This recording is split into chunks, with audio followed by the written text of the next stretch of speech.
À la périphérie de Tel Aviv se trouve un lieu de paix, un jardin d'enfants qui accueille et prend soin avec amour des enfants des migrants en Israël.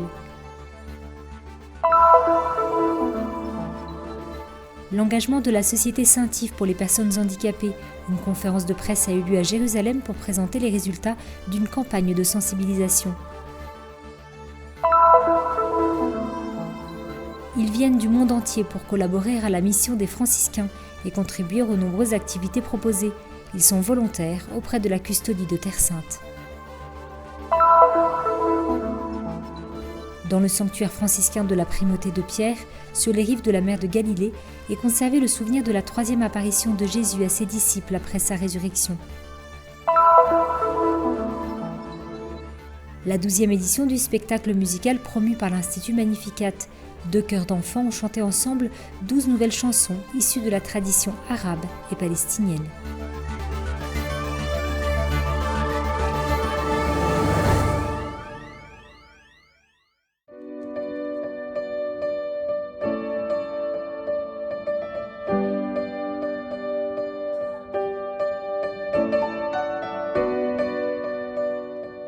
Les yeux des petits-enfants de la crèche de la périphérie de Tel Aviv parlent à eux seuls. Un jardin d'enfants fondé et tenu par le vicariat Saint-Jacques pour les catholiques hébraeophones et par le comité de coordination pour la pastorale des migrants. Ils ont moins de 3 ans. Ils sont érythréens, sri-lankais, indiens et philippins. Tous, sans exception, sont accueillis dans cet environnement multiculturel où se respire l'amour dans ce qu'il a de plus pur. Inaugurée en 2014 avec seulement 6 enfants, la crèche a grandi en seulement 2 ans et est désormais divisée en 4 structures de 51 places, 21 places supplémentaires à Jérusalem. Un projet d'amour né de la nécessité de donner aux enfants des migrants en Israël un lieu sûr, digne et réconfortant. Israël a d'excellentes structures pour les enfants de 3 à 18 ans, mais rien pour ceux en dessous de 3 ans. Tout est privé et très cher, et les femmes immigrées travaillent très dur et ne peuvent pas rester à la maison avec leurs enfants, parce qu'elles ne seraient pas en mesure de leur offrir de quoi manger ni un endroit pour vivre. Une église qui a pris ses responsabilités en répondant positivement à cet appel à l'aide et qui offre le plus grand soin aux jeunes enfants. Nous savons bien qu'il y a des centaines d'enfants. Nous ne le faisons pas parce que nous voulons prendre soin de tous les enfants. Nous ne pouvons pas. C'est inconcevable. Mais nous voulons offrir un modèle de ce qui est possible. Avec grande affection, patience et dévouement, des mères ou des pères de famille, religieux ou non, suivent le modèle de noyau familial à la suite de l'organisation israélienne UNITAF avec laquelle l'Église collabore. Chaque jour, ils accomplissent leur mission, prendre soin des plus petits.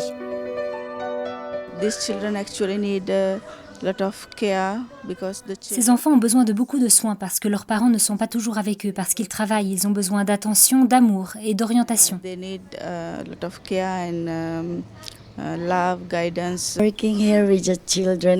Travailler ici avec les enfants est une belle expérience parce que j'aime les enfants et c'est également une bénédiction parce que nous pouvons leur venir en aide. C'est un projet multiforme et nous avons une équipe fantastique, avec la meilleure disposition possible pour collaborer avec les organisations israéliennes, avec nos bienfaiteurs, avec les différentes personnes, toujours en collaboration avec la communauté locale ici. Avec nos paroissiens qui nous soutiennent, nous sommes tous ensemble et c'est une véritable bénédiction.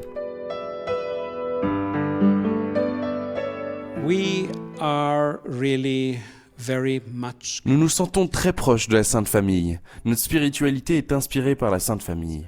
Le petit enfant Jésus était lui-même un migrant. Il est parti en Égypte avant d'en revenir. Il a donc vécu exactement la même chose en tant qu'enfant, notamment ce qui signifie vivre sous la menace. C'est ici que les paroles du Saint-Père trouvent leur accomplissement.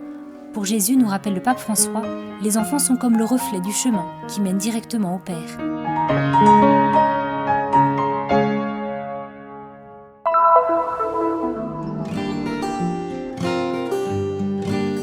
Jeudi 14 avril, la Société de Saint-Yves, Centre catholique pour les droits de l'homme du patriarcat latin de Jérusalem, a conclu avec une conférence de presse la campagne sociale menée en faveur des droits des personnes handicapées. La réunion a été l'occasion de présenter les résultats de cette opération.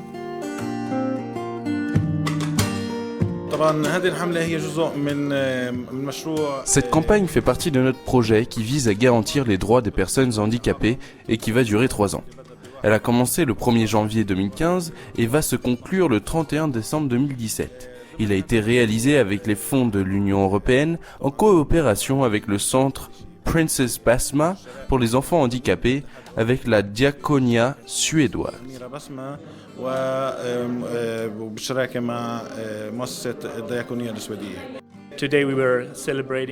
Aujourd'hui, nous célébrons la fin de la campagne Les droits des personnes handicapées à l'accessibilité, qui fait partie de notre programme de soutien aux personnes handicapées à Jérusalem. Nous sommes déterminés à améliorer le niveau de sensibilisation des Palestiniens aux droits des personnes handicapées et à offrir des conseils juridiques aux personnes en vue de soutenir leurs droits et de leur offrir une protection.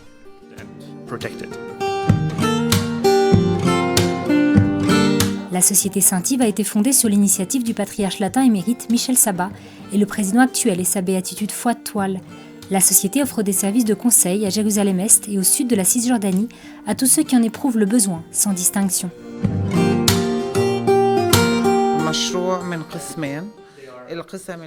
Le projet est divisé en 2 parties. Dans la première, en partenariat avec l'Institut Princesse Basma, nous travaillons avec des enfants atteints d'autisme et de TDAH, trouble du déficit de l'attention avec ou sans hyperactivité. Nous espérons augmenter le niveau de sensibilisation des personnes handicapées à Jérusalem-Est pour ce qui est de leurs droits, de leurs avantages juridiques comme ceux du reste des citoyens, afin qu'ils soient conscients de leurs droits, qu'ils aient les moyens de les revendiquer, de les trouver et de les connaître.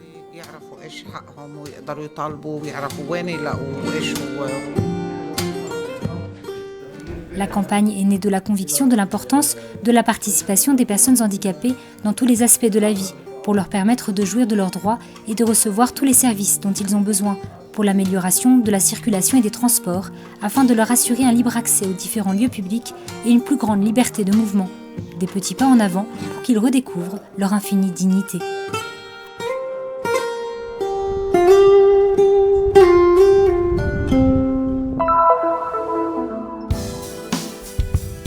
Les franciscains sont arrivés en Terre Sainte au début du XIIIe siècle, entraînés par l'amour de leur fondateur, saint François d'Assise, pour le Christ pauvre et crucifié. En vivant sur celle qu'on appelle la terre du 5e évangile, ils ont pour mission de protéger les lieux qui sont à l'origine de la foi chrétienne et comptent pour cette tâche sur l'aide de nombreux volontaires venus de différents pays.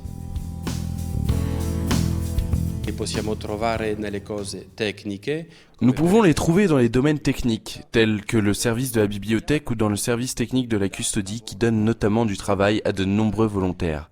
Dans certains sanctuaires même, nous pouvons trouver des volontaires qui travaillent avec nous et avec qui nous sommes très heureux de collaborer. Cependant, lorsque nous demandons l'aide de volontaires, il est important, avant qu'ils arrivent ici, qu'ils connaissent clairement ce qu'ils auront à faire et de savoir surtout s'ils ont le profil qui leur permettra d'intégrer le travail qui leur sera confié.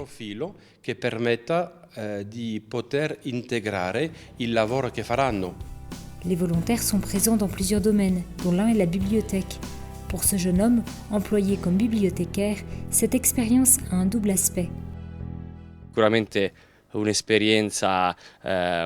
C'est très certainement une expérience très intéressante pour moi, d'un point de vue personnel autant que d'un point de vue professionnel et humain, mais aussi pour la custodie de Terre Sainte, qui a ainsi la possibilité de disposer d'un personnel formé et qualifié afin de mieux tirer parti de ses grandes collections et de ses trésors.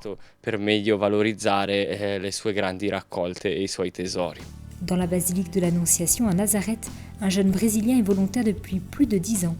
Ces années ont été pour lui une période de grande croissance. Faire l'expérience de la simplicité signifie faire des choses sans rien attendre en retour. Et c'est très beau, parce qu'en étant volontaire, nous ne travaillons pas avec la prétention de réaliser quelque chose ou que quelque chose nous soit donné en retour. Le fait de faire des choses sans rien attendre en retour constitue un véritable défi. Dans les sanctuaires, les volontaires ont aussi l'occasion d'aider d'autres personnes à vivre une expérience de foi.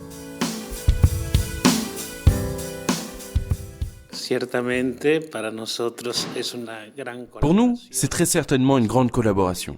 C'est une grande joie de pouvoir, grâce à l'aide de nombreuses personnes, prendre mieux soin des pèlerins et de tous ceux qui viennent ici dans les sanctuaires de Terre Sainte à la recherche de joie, de consolation et de force. Un autre Brésilien qui rend service dans la basilique a découvert cette possibilité grâce à quelques frères amis.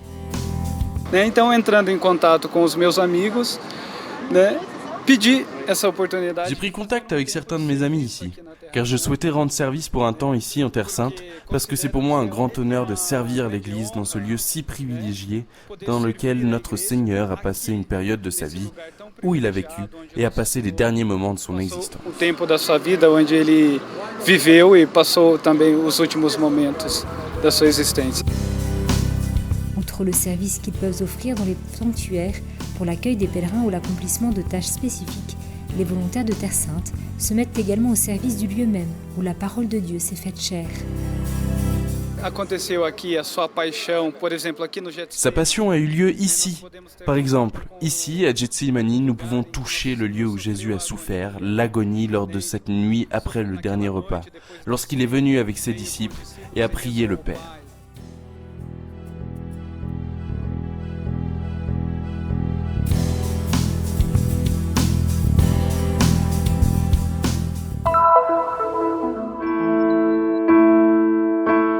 Après sa résurrection, Jésus a continué à réchauffer les cœurs des disciples lors de ses apparitions.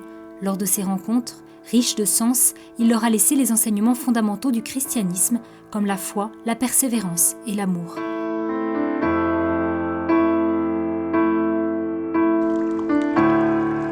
L'une de ces apparitions a eu lieu au bord de la mer de Galilée. Sur ces rives, Jésus est allé à la rencontre de ses disciples qui se trouvaient alors dans un moment de frustration. Ils avaient travaillé toute la nuit sans avoir pu pêcher quoi que ce soit.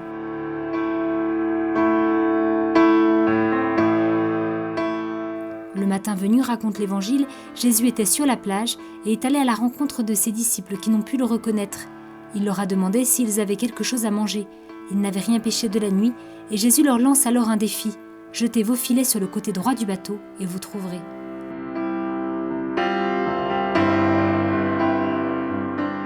Obéissant à l'appel de Jésus, les disciples ont pu expérimenter le secours que Dieu apporte à ceux qui persévèrent et qui gardent confiance. Et les filets étaient alors pleins de poissons.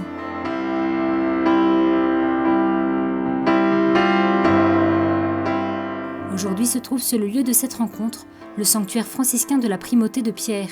Selon la tradition, c'est sur ce rocher que Jésus a mangé avec ses disciples le repas qu'il avait lui-même préparé. Beaucoup de Coréens viennent ici en pèlerinage pour suivre les traces de Jésus. C'est un lieu très important, rempli de paix.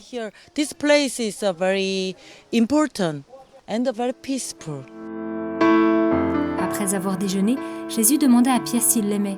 Il lui demanda 3 fois, à lui qui fut choisi par Jésus lui-même pour diriger l'Église.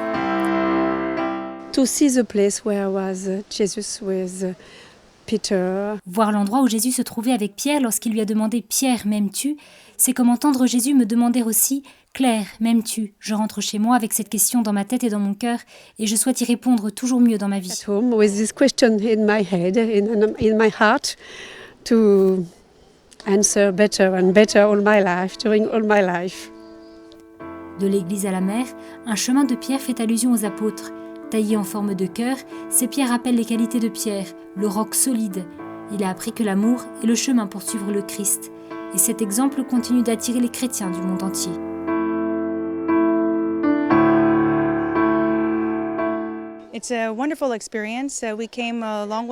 C'est une belle expérience. Nous avons fait un long chemin des États-Unis jusqu'ici pour visiter ces endroits bénis, tels que Capharnaüm ou cette église.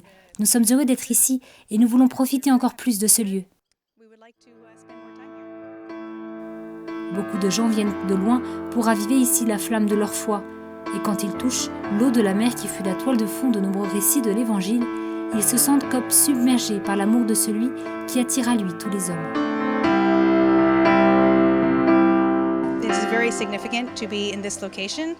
Être ici est particulièrement riche de sens. Nous sentons un lien fort avec ce lieu car nous nous sentons très aimés par Jésus ici.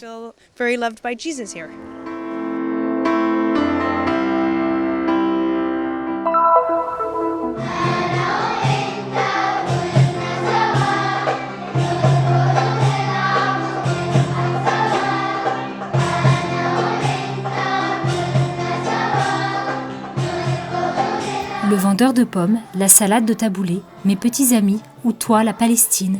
Voici quelques-unes des chansons qui ont résonné ce dimanche 17 avril entre les murs de l'auditorium de la Custodie de Terre Sainte à Jérusalem.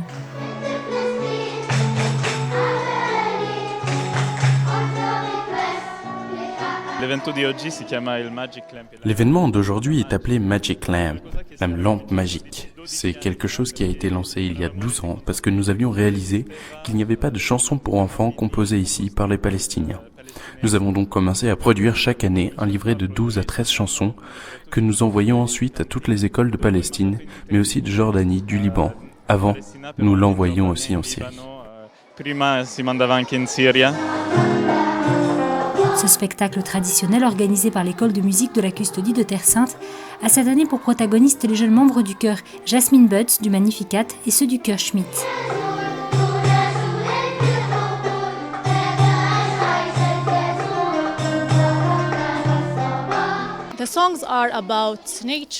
Les chansons évoquent la nature, les animaux. Ce sont aussi des morceaux traditionnels et des chansons issues du folklore palestinien. Elles sont toutes inédites et les compositeurs sont de Palestine et du Liban.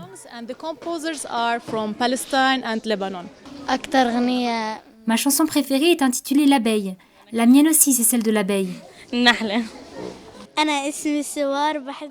Je m'appelle Siwar et ma chanson préférée est celle qui s'appelle Le printemps est là. Je suis très heureuse de chanter aujourd'hui. Je chante depuis longtemps, depuis l'année dernière.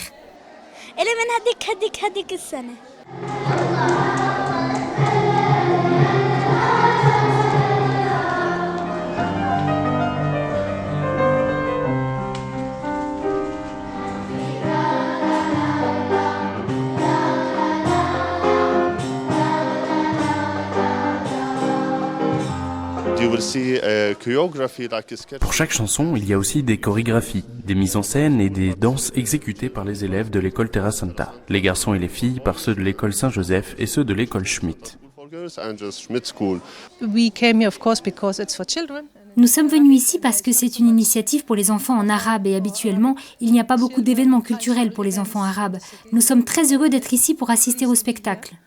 And to see the show. C'est un moment de joie pour nous, un moment de joie pour ceux qui se retrouvent ici. Le chant est toujours un moyen de se réunir et de se retrouver dans la joie, celle de la jeunesse.